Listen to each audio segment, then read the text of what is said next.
Hi, my name is Sheng. Welcome to my channel where I share tips and strategies that bring us closer to the best versions of ourselves. Congratulations, we have made it to the last week of the year. And this is typically a time of solitude and reflection for me. And I usually spend, a couple hours writing, actually, almost every day. But I'm gonna be changing it up this year and sharing some of these learnings with you in real time. These are going to be less tactical, not really about mind maps or tools, but more about lessons, right? Because after all, mind maps and frameworks, they're simply a tool to get us to where we actually want to be. And that question of where we want to be, that's kind of, the purpose of life, right? And today I want to share with you my professional journey, something that I don't think I really talked much about on this channel yet. And it's something that's really shaped me as a person. Because if you look on my LinkedIn, it's a pretty non-linear path where I've worked for like 7 or 8 different companies, each of which I've held a different professional role in. And for most of my life, I focused on my ambitions, on my professional development. And of course, I made a mind map of my whole journey, because otherwise it's actually difficult to track. You'll see what I mean. I'm a Bay Area kid, right? I moved to the US when I was 7 years old from Shanghai in China, and I mostly spent my time here in California. Went to high school here, went to school in Berkeley, where I majored in, I first got into Berkeley under molecular cellular biology with an immunology focus, right? On a pre-med track, actually. I wanted to become a doctor and help people in a very direct way. And then I think sophomore year happened and I took organic chemistry. That basically got me out of pre-med real fast. That was definitely a weeder class. And I got into business and legal studies instead. Legal studies is actually a study of why law exists, which is a philosophy major. And looking back, honestly, it's probably a more useful major to hack because it teaches you how to think. In college, I did a whole bunch of extracurricular activities. I was president of a business club. I joined one of the most prestigious consulting clubs on campus called Berkeley Consulting, which only accepts around 6 to 8 students or consultants out of about 200 or so applicants, right? So it's actually basically a 3 to 4% acceptance rate. And I learned a lot through that. A lot of leadership, a lot of real hands-on business, because we were doing consulting projects for Fortune 500 companies, right? So I got a really early taste of that. However, that was to the detriment of my grades. Academics was never my strength, interest, or focus. So because of that, my GPA at Berkeley was actually a 3.3, which is definitely below average for a lot of folks who are going for the top positions in consulting, which is exactly what I expect to go into, either McKinsey, Bain, or BCG, right? Those are the top 3. That never happened for 2 reasons, I think. Looking back, there was the financial crisis that happened in 2008. The market was still recovering through that when I was recruiting in 2009, right? There was so much uncertainty. 3.5 GPA turned out to be the gatekeeper for so many of these roles. And it was really disappointing to see, actually, I didn't even get a first round interview with any of the top consulting firms. I barely got an interviews with like the big 4 accounting firms, right? And I definitely did not want to be an accountant. No offense to the accountants out there.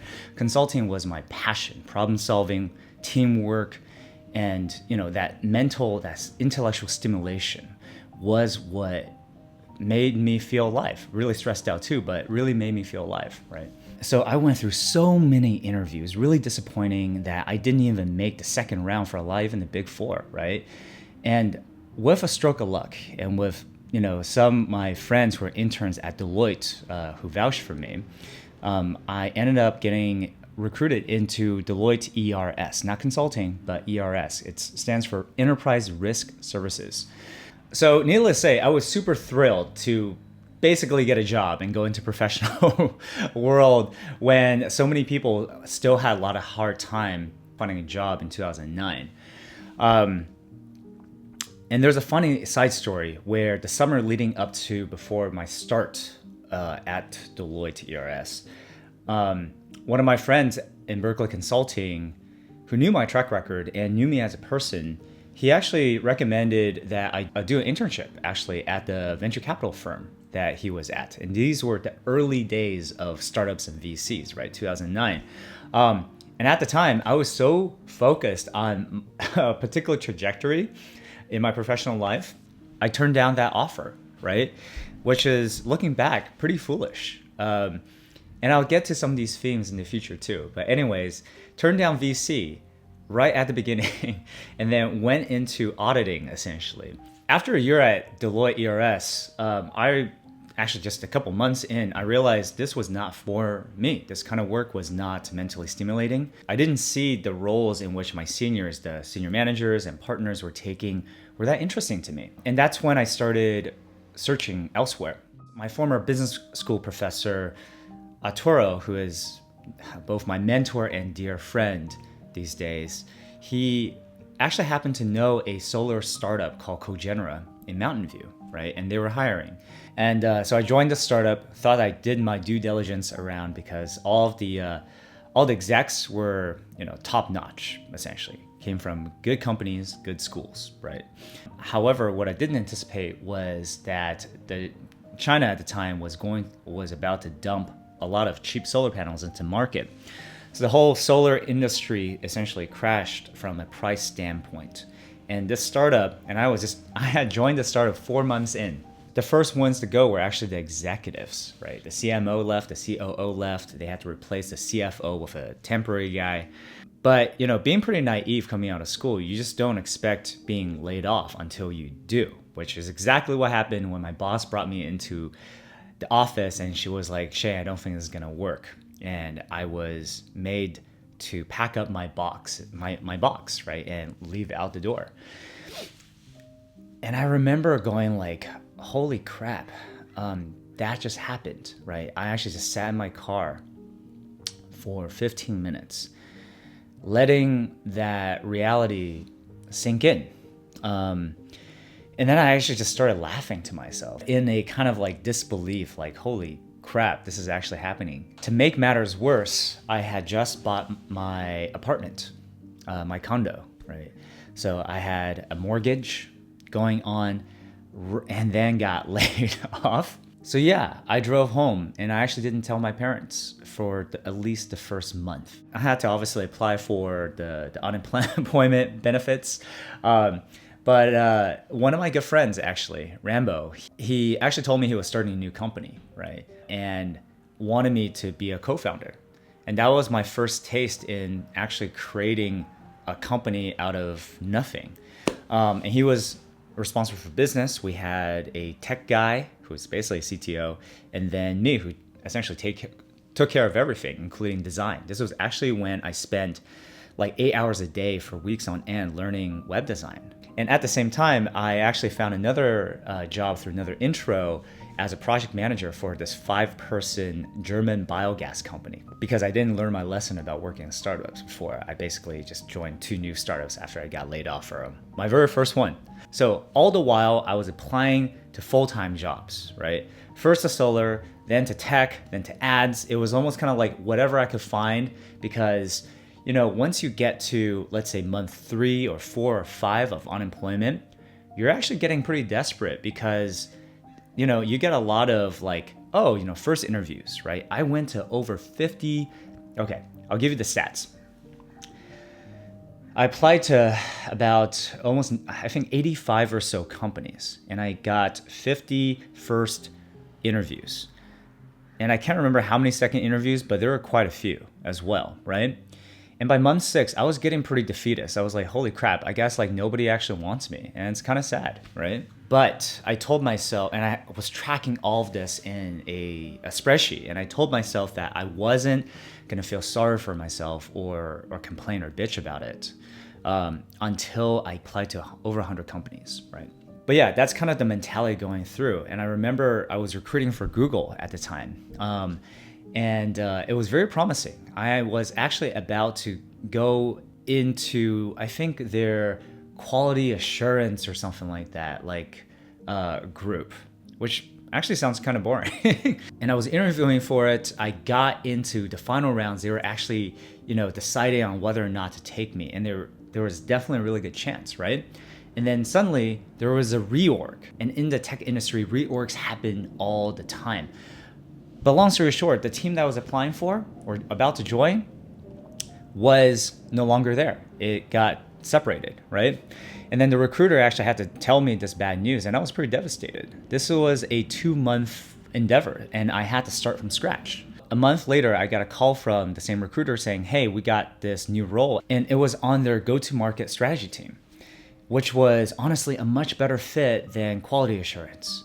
So in a strange turn of events, I actually got into the team that I wanted to. And once I joined Google, I was forced to give up everything else, mainly because it was such an intense environment. Don't get me wrong, I freaking loved it. I loved my first years at Google because of the freedom of the team. Again, we're an incubator. We're basically a startup incubator within Google with all the funds, right? It was actually very fun to actually launch all of these projects and figure out the go-to market. And I was surrounded by so many smart people who are all ex-management consultants, quite a few of them, right? These were the group of people that I've always wanted to work with because they're all brainiacs. I remember my boss, who was a Cambridge, very high IQ graduate, and she almost made me cry in one of our one-on-ones when she asked me so many piercing questions that I could barely take it. It was like, holy crap, you are so many steps ahead of me. But that was a level of people that I was operating around, and I felt alive, even though it was, again, stressful. A lot of the things I do has been extracurriculars at school, and this actually translated into similar things on the job as well. So while I was at Google, my interests branched out beyond just the company, and I co-founded this professional food review platform with a few food critic friends, as well as joining one of the largest meetups for tech entrepreneurs in the world, and doing a lot of organizing these hackathons and speaker panels and pitch days, right?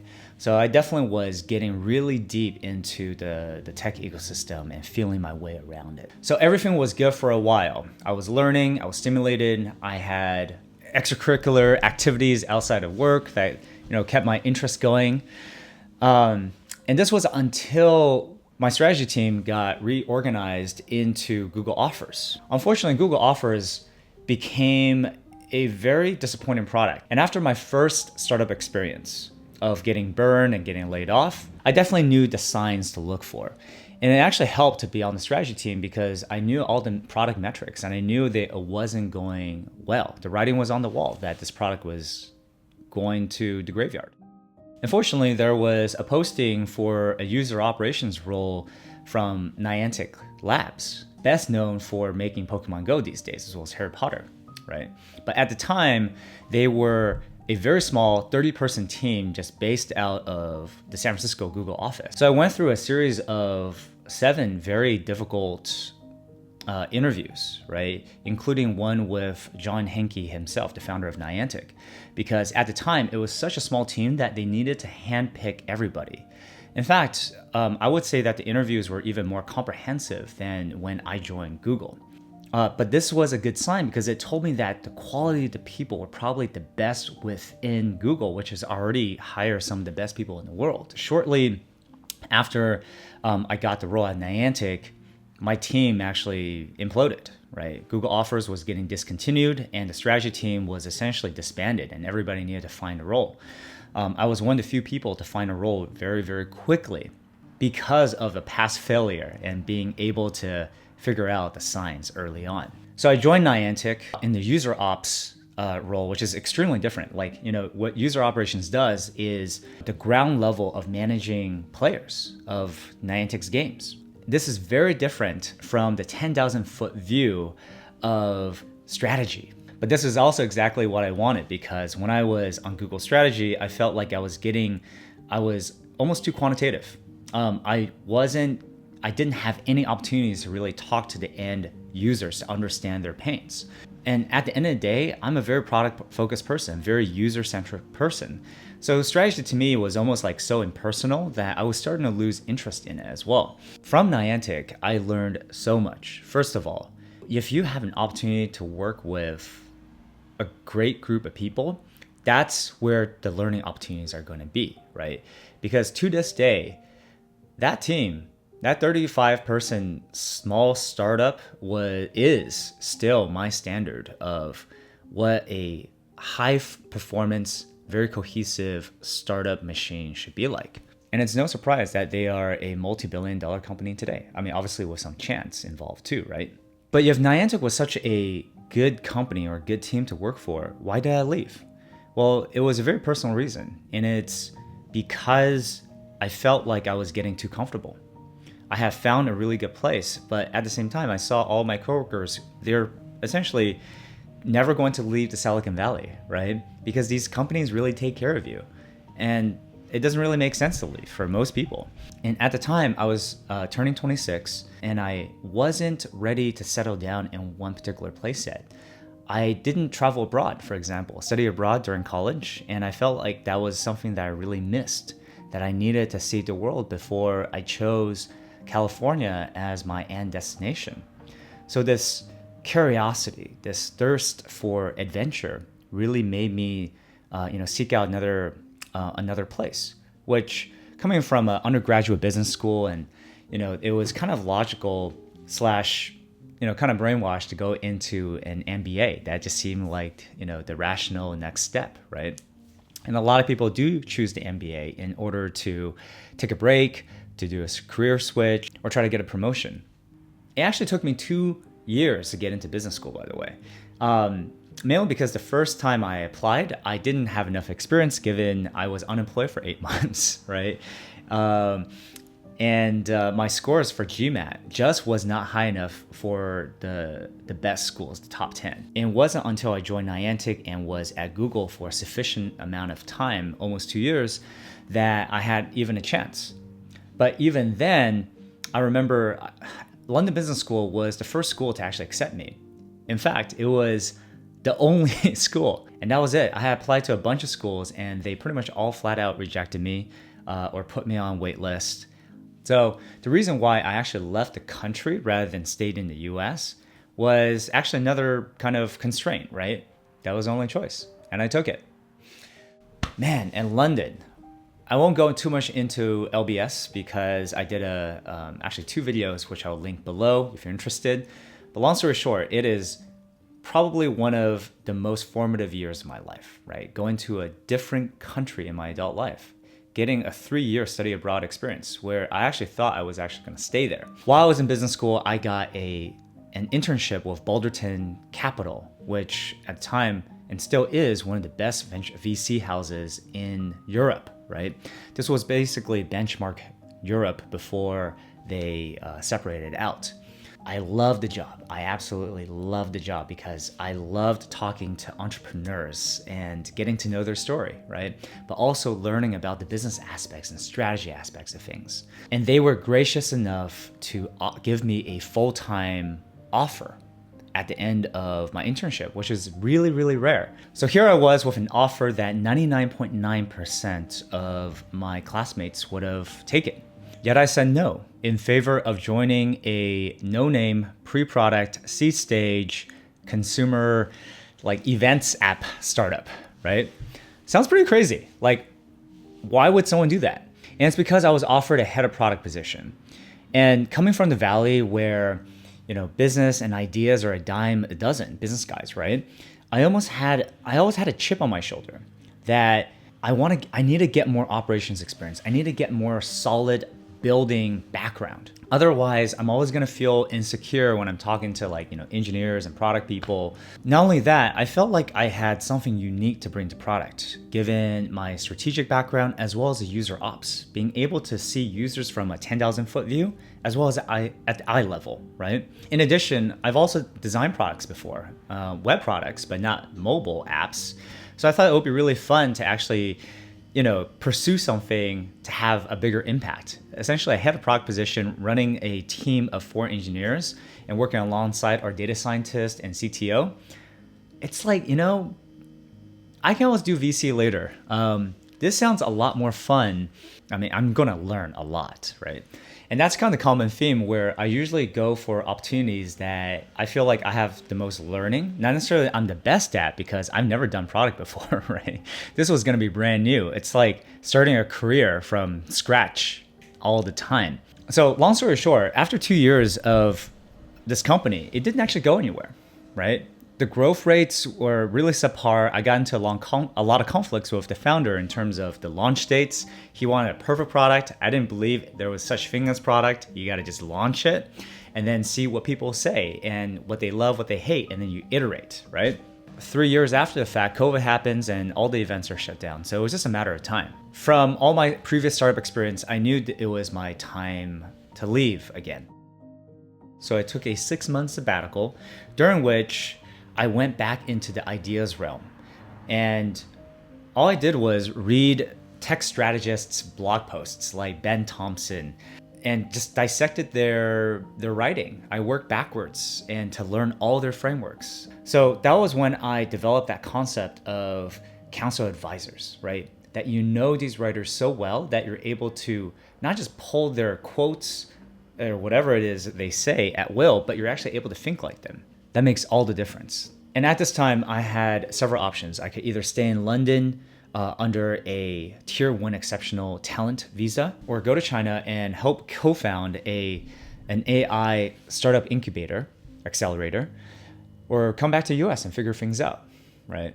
So vastly different ones. And I actually came back to the US in 2017 for a wedding, not to actually pursue my career. But I started talking to folks, including my venture capital friends, and one of them introduced me to Sturfy, an augmented reality and computer vision startup that I ended up working for 3 years. I actually, was only interested in advising them because I didn't want to commit to any companies. But then I was like, you know what? I feel like I can really combine all of my experiences, product, of operations, of strategy, and even in VC, and combine it into this role for business development, right? Which is, again, a completely different new role that I was being recruited into. They needed me to essentially bring in business for the launch of their product. Again, another 15-person or actually 10-person startup team that was pre-product, needing my Swiss Army knife skill set. And Sturfy ended up being the startup that I worked not only the hardest, but also learned the most. Through Sturfy, I traveled all over the world. I did business in Japan, in Korea, in Dubai, in London, talked with all the major tech firms, made them our partners, sold essentially a novel product into the market that was 5 to 10 years before ahead of its time. Wow, I gotta have another video just for this experience. But really, I have Sturfy to thank for just encapsulating all my other experiences together into something that really tested me as both a professional and as a person. But of course, the pandemic happened, and a series of other personal episodes led me to slow things down and really consider, what I truly want to do, which started more and more lay outside of tech, and realized that I could make a more direct impact through other channels, like on YouTube or through writing and through content, that there was more ways to help people. And that's what made me ultimately leave the tech industry. This whole journey has taught me that life is truly random. It's got a lot of opportunities and it's got a lot of risks. And what's important is our perspective in that point of time. And this is where a lot of my silver learnings, the stoicism, the mindfulness, as well as the personal lessons that's really shaped me, has really helped me out dealing with all these professional turbulences, right? And in fact, even looking forward to new beginnings. Thank you so much for joining me and listening to this entire spiel. I didn't hold it back any punches this time. This is the raw story, really. And each of these periods, each of these jobs is a career in its own right? And a lot of learnings to be had. Perhaps I'll share in future videos. So until then, Have a great rest of the day, and I hope you are celebrating this holiday with your loved ones and being warm. All right, guys, take care and see you soon.